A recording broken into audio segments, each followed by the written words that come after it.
Hi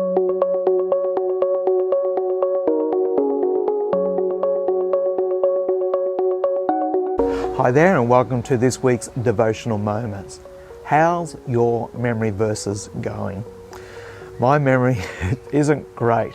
I think the first memory verse is, everyone who believes that Jesus is the Christ is born of God, from 1 John 5 verse 1.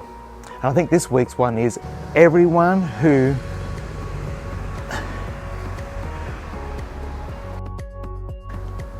and they in him, I think.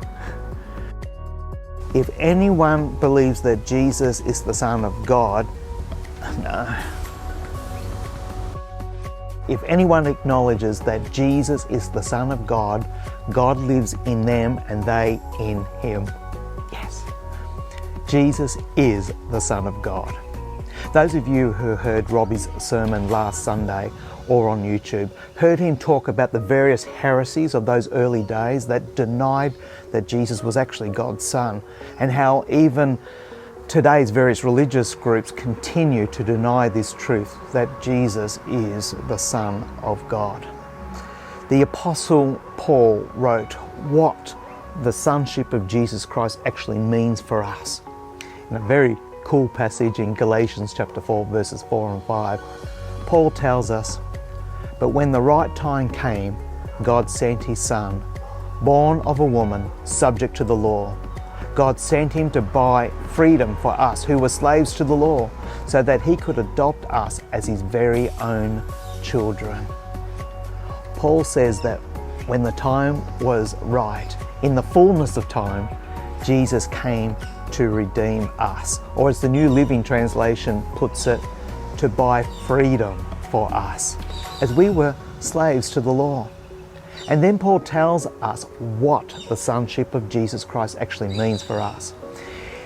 He says in verse 5, so that he could adopt us as his very own children. Wow.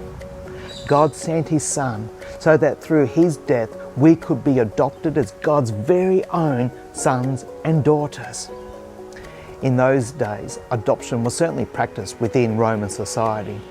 It was an honoured custom that gave special dignity and family membership to those who were not born into a family. Often a wealthy, childless couple would adopt a young slave who would then enjoy the benefits and privileges of any other family member. However, it did cost a lot of money. The adopting father had paid a large sum of money, and then he had to go to a Roman magistrate and plead for the case for adoption.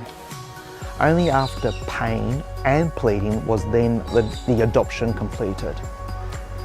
God the Father paid a huge price, sending his only Son into our world to die a sacrificial death, so that we, slaves to the law, had our freedom purchased and adopted then into his family.